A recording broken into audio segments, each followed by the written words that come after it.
নমস্কাৰ, আপুনি চাবলৈ আৰম্ভ কৰিছে SB অসম মিডিয়া। আজি হৈছে 7 মে' আৰু আজি সন্ধিয়াৰ কেইবাটাও গুৰুত্বপূৰ্ণ খবৰ আহি পৰিছে আৰু এনেধৰণৰ খবৰসমূহ নিতৌ চাবলৈ চেনেলটো ছাবস্ক্ৰাইব কৰি ভিডিঅ'টোত এটা লাইক কৰি দিব। জনাইছোঁ আজি সন্ধিয়াৰ প্ৰথমটো ব্ৰেকিং নিউজ। পশ্চিমবংগৰ ৰাজনীতিৰ এটি ডাঙৰ খবৰ। পশ্চিমবংগত নতুন চৰকাৰ গঠনৰ পূৰ্বে এইবাৰ ভয়ংকৰ ঘটনা। পশ্চিমবংগৰ মুখ্যমন্ত্ৰী পদৰ প্ৰাৰ্থী শুভেন্দু অধিকাৰীৰ ঘনিষ্ঠ সহায়ক চন্দ্ৰনাথ ৰথৰ সৈতে ভয়ংকৰ কাণ্ড। জনাইছোঁ সবিশেষ খবৰ। এইবাৰ পশ্চিমবংগৰ মুখ্যমন্ত্ৰী পদৰ প্ৰাৰ্থী শুভেন্দু অধিকাৰীৰ ঘনিষ্ঠ সহায়ক চন্দ্ৰনাথ ৰথৰ সৈতে ভয়ংকৰ কাণ্ড। বাইকত অহা দুৰ্বৃত্তই গাড়ী ৰখাই নিচেই ওচৰৰ পৰা গুলীচালনা কৰে এইবাৰ চন্দ্ৰনাথ ৰথিক। পশ্চিমবংগৰ উত্তৰ 24 পৰগনাৰ মধ্যগ্ৰামত নিশা এই ভয়ংকৰ ঘটনা সংঘটিত হৈছে। চন্দ্ৰনাথ ৰথক সংকটজনকভাৱে হাস্পাতাললৈ নিয়া অৱস্থাতেই মৃত্যুৰ খবৰ আহিছে। ঘটনাৰ পিছতেই অঞ্চলজুৰি তীব্ৰ উত্তেজনাৰ সৃষ্টি হৈছে। বিজেপিয়ে এই ঘটনাৰ পিছত শাসক দলৰ বিৰুদ্ধে গুৰুতৰ অভিযোগ উত্থাপন কৰিছে। ইতিমধ্যে আৰক্ষীয়ে ঘটনাৰ সন্দৰ্ভত তদন্ত আৰম্ভ কৰিছে আৰু এই ঘটনাই জোকাৰিছে এতিয়া সমগ্ৰ দেশ। এই ঘটনাই এতিয়া সমগ্ৰ পশ্চিমবংগ জোকাৰি গৈছে। পশ্চিমবংগৰ মুখ্যমন্ত্ৰী পদৰ প্ৰাৰ্থী শুভেন্দু অধিকাৰীৰ ঘনিষ্ঠ সহায়ক চন্দ্ৰনাথ ৰথৰ সৈতে ভয়ংকৰ কাণ্ড আৰু বাইকত অহা দুৰ্বৃত্তই গাড়ী ৰখাই নিচেই ওচৰৰ পৰা গুলীচালনা কৰে চন্দ্ৰনাথ ৰথিক। আৰু পশ্চিমবংগৰ উত্তৰ 24 পৰগনাৰ মধ্যগ্ৰামত নিশা এই ভয়ংকৰ ঘটনা সংঘটিত হয়। জনাইছোঁ আজি সন্ধিয়াৰ আৰু এটি ব্ৰেকিং নিউজ ডাঙৰ খবৰ। বিজেপিক ভোট নিদিয়া মিয়াৰ অঞ্চলত অহা 5 বছৰ কোনো উন্নয়ন নকয়। বিজেপিক ভোট নিদিয়া মিয়াৰ এলেকাত উন্নয়ন কৰা নক'ব। মিয়া এলেকাত নাপাব কোনো চৰকাৰী আঁচনিও। ভোট অনুসৰিহে কৰা হ'ব উন্নয়ন। হিমন্ত বিশ্ব শৰ্মা মুখ্যমন্ত্ৰী হ'ব বুলি জানিও ভোট দিয়া নাছিল একাংশ মিয়াই। আৰু ভোট নিদিয়া মিয়া এলেকাত উন্নয়ন কৰা নক'ব। ৰাষ্ট্ৰবাদী মুছলমানৰহে উন্নয়ন হ'ব এইবাৰ। বিজেপি বিধায়ক কমলাক্ষ দেৱ পুৰকায়স্থৰ এই ডাঙৰ মন্তব্য। জনাইছোঁ খবৰ। বিজেপিক ভোট নিদিয়া মিয়া এলেকাত নহয় এইবাৰ উন্নয়ন। মিয়া এলেকাত নাপাব চৰকাৰী আঁচনিও। লগতে ভোট অনুসৰিহে কৰা হ'ব উন্নয়ন। মিয়া এলেকাত নাপাব চৰকাৰী আঁচনি। মিয়া এলেকাত নাপাব কোনো ধৰণৰ চৰকাৰী আঁচনি। আৰু হিমন্ত বিশ্ব শৰ্মা মুখ্যমন্ত্ৰী হ'ব বুলি জানিও ভোট দিয়া নাছিল একাংশ মিয়াই। আৰু ভোট নিদিয়া মিয়া এলেকাত নহ'ব উন্নয়ন। বিজেপি বিধায়ক কমলাক্ষ দেৱ পুৰকায়স্থৰ এই ডাঙৰ মন্তব্য। জনাইছোঁ পৰৱৰ্তী খবৰ। আজি বিহাৰত সম্ৰাট চৌধুৰীৰ মন্ত্ৰীসভা। 27গৰাকী মন্ত্ৰীয়ে কৰিছে শপত গ্ৰহণ। জনাইছোঁ সবিশেষ খবৰ। আজি বিহাৰত সম্ৰাট চৌধুৰীৰ মন্ত্ৰীসভা সম্প্ৰসাৰণ। নতুনকৈ শপত গ্ৰহণ কৰিছে 27গৰাকীকৈ মন্ত্ৰীয়ে। শপত গ্ৰহণ অনুষ্ঠানত অংশ লৈছে বিজেপিৰ 12গৰাকীকৈ মন্ত্ৰীয়ে। JDUৰ 11গৰাকী মন্ত্ৰীয়েও শপত লৈছে আজিৰ সভাত। আৰু LPGৰ পৰা 2জন মন্ত্ৰীয়ে অংশ লৈছে শপত গ্ৰহণ অনুষ্ঠানত। নীতিশ কুমাৰৰ পুত্ৰ নিশান্ত কুমাৰেও নতুন মন্ত্ৰী হিচাপে শপত গ্ৰহণ কৰিছে। আৰু শপত গ্ৰহণ অনুষ্ঠানত উপস্থিত থাকে দেশৰ প্ৰধানমন্ত্ৰী নৰেন্দ্ৰ মোদী। কেন্দ্ৰীয় গৃহমন্ত্ৰী অমিত শ্বাহেও অনুষ্ঠানত কৰিছে অংশগ্ৰহণ। আৰু আজি বিহাৰত সম্ৰাট চৌধুৰীৰ মন্ত্ৰীসভা সম্প্ৰসাৰণ কৰা হৈছে। নতুনকৈ শপত গ্ৰহণ কৰিছে 27গৰাকী মন্ত্ৰীয়ে। আৰু শপত গ্ৰহণ অনুষ্ঠানত অংশ লৈছে বিজেপিৰ 12গৰাকীকৈ মন্ত্ৰীয়ে। 12 মে'ত প্ৰধানমন্ত্ৰী নৰেন্দ্ৰ মোদীৰ উপস্থিতিত মুখ্যমন্ত্ৰীয়ে শপত ল'ব। খানাপাৰাত বিশাল সমাৰোহ দেখিবলৈ পোৱা যাব অহা 12 মে'ত। জনাইছোঁ সবিশেষ খবৰ। 12 মে'ত প্ৰধানমন্ত্ৰী নৰেন্দ্ৰ মোদীৰ উপস্থিতিত মুখ্যমন্ত্ৰীয়ে শপত গ্ৰহণ কৰিব। খানাপাৰাত অনুষ্ঠিত হ'ব বিশাল সমাৰোহ। শপত গ্ৰহণ অনুষ্ঠানত উপস্থিত থাকিব প্ৰধানমন্ত্ৰী নৰেন্দ্ৰ মোদী। আৰু 9 মে'ত অসমলৈ আহিব বিধায়িনী দলৰ নেতা। নিৰ্বাচনৰ বাবে 2 পৰ্যবেক্ষক। আৰু JP নাড্ডা, নায়াব সিং চাইনিয়ে নিৰ্বাচন কৰিব বিধায়িনী দলৰ নেতা। আৰু 12 মে'ত প্ৰধানমন্ত্ৰীৰ উপস্থিতিত মুখ্যমন্ত্ৰীয়ে ল'ব শপত। খানাপাৰাত অনুষ্ঠিত হ'ব এইবাৰ বিশাল জনসমাৰোহ। শপত গ্ৰহণ অনুষ্ঠানত উপস্থিত থাকিব দেশৰ প্ৰধানমন্ত্ৰী নৰেন্দ্ৰ মোদী। জনাইছোঁ আৰু এটি ব্ৰেকিং নিউজ ডাঙৰ খবৰ। এইবাৰ APCCৰ সম্পাদক তথা জ্যেষ্ঠ মুখপাত্ৰ মনোৰঞ্জন বৰগোহাঁইৰ পদত্যাগ। জনাইছোঁ সবিশেষ খবৰ।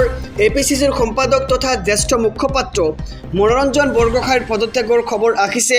দলৰ প্ৰাথমিক সদস্যৰ পৰাও পদত্যাগ কৰিছে মনোৰঞ্জন বৰগোহাঁইয়ে। নিৰ্বাচনত শোচনীয় পৰাজয়ৰ পিছতেই কংগ্ৰেছত এইবাৰ পুনৰ খহনীয়া দেখিবলৈ পোৱা গৈছে। দলটোৰ জ্যেষ্ঠ মুখপাত্ৰৰ পদ এৰিছে এইবাৰ মনোৰঞ্জন বৰগোহাঁইয়ে। গৌৰৱ গগৈৰ কাম কাজত তীব্ৰ অসন্তুষ্টি প্ৰকাশ কৰি কংগ্ৰেছ দল ত্যাগ কৰিছে।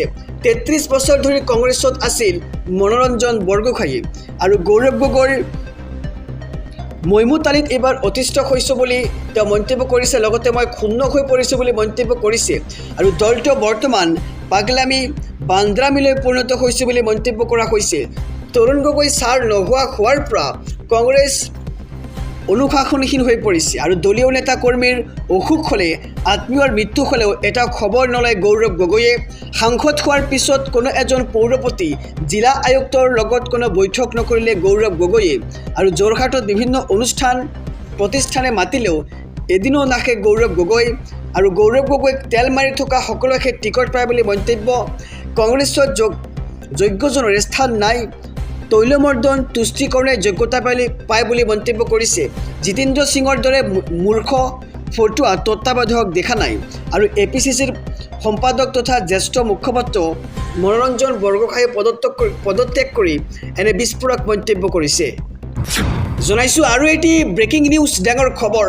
পশ্চিমবংগৰ মুখ্যমন্ত্ৰীৰ বাবে ৰচা হৈছিল নেকি ব্লু প্ৰিণ্ট?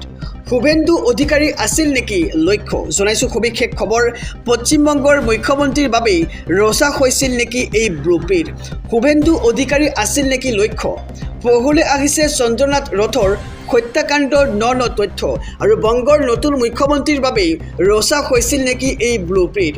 মটৰচাইকেলত আহিছিল আক্ৰমণকাৰীৰ দল আৰু লগত আছিল এখন 4চকীয়া বাহনো। 4জনীয়া দলটোৰ টাৰ্গেট আছিল শুভেন্দু অধিকাৰীৰ স্কৰ্পিঅ' বাহনখন, যিখন বাহনত পশ্চিমবংগৰ বিধানসভাৰ প্লেট লগা আছিল আৰু প্লেটখন চিনাক্ত কৰি দুৰ্বৃত্তই শুভেন্দু অধিকাৰীলৈ লক্ষ্য কৰি গুলীচালনা কৰিছিল বুলি সন্দেহ। আৰু কিন্তু স্কৰ্পিঅ' বাহনখনত আছিল PA চন্দ্ৰনাথ ৰথ। চন্দ্ৰনাথ ৰথ আছিল এগৰাকী প্ৰাক্তন সেনা জোৱান আৰু যিয়ে শুভেন্দু অধিকাৰীৰ সকলো কাম কাজ চোৱা চিতা কৰিছিল। ইয়াক পৰিকল্পিত হত্যাকাণ্ড নেকি তাক লৈ এতিয়া চৰ্চা আৰম্ভ হৈছে সমগ্ৰ পশ্চিমবংগ জুৰি। ভয়ংকৰ কাণ্ডৰ পিছতেই এইবাৰ মন্তব্য পশ্চিমবংগৰ মুখ্যমন্ত্ৰী বিজেপিৰ প্ৰাৰ্থী শুভেন্দু অধিকাৰীৰ হত্যাকাৰীৰ সন্ধানত চলিছে তীব্ৰ অভিযান আৰু লগতে তেওঁ কয় যে অতি শীঘ্ৰেই হত্যাকাৰী চিনাক্ত কৰি কৰায়ত্ব কৰা হ'ব। জনাইছোঁ পৰৱৰ্তী খবৰ। নতুন বিজেপি চৰকাৰ অহাৰ পিছতেই 3000 টকালৈ বৃদ্ধি কৰা হ'ব অৰুণোদয় আঁচনিৰ ধন। চৰকাৰ গঠনৰ পিছতেই পূৰণ হ'ব এই প্ৰতিশ্ৰুতি। জনাইছোঁ সবিশেষ খবৰ। এইবাৰ ৰাজ্যৰ মহিলাসকলৰ বাবে আহি পৰিছে ডাঙৰ খবৰ। বৃদ্ধি হ'ব অৰুণোদয় আঁচনিৰ ধন।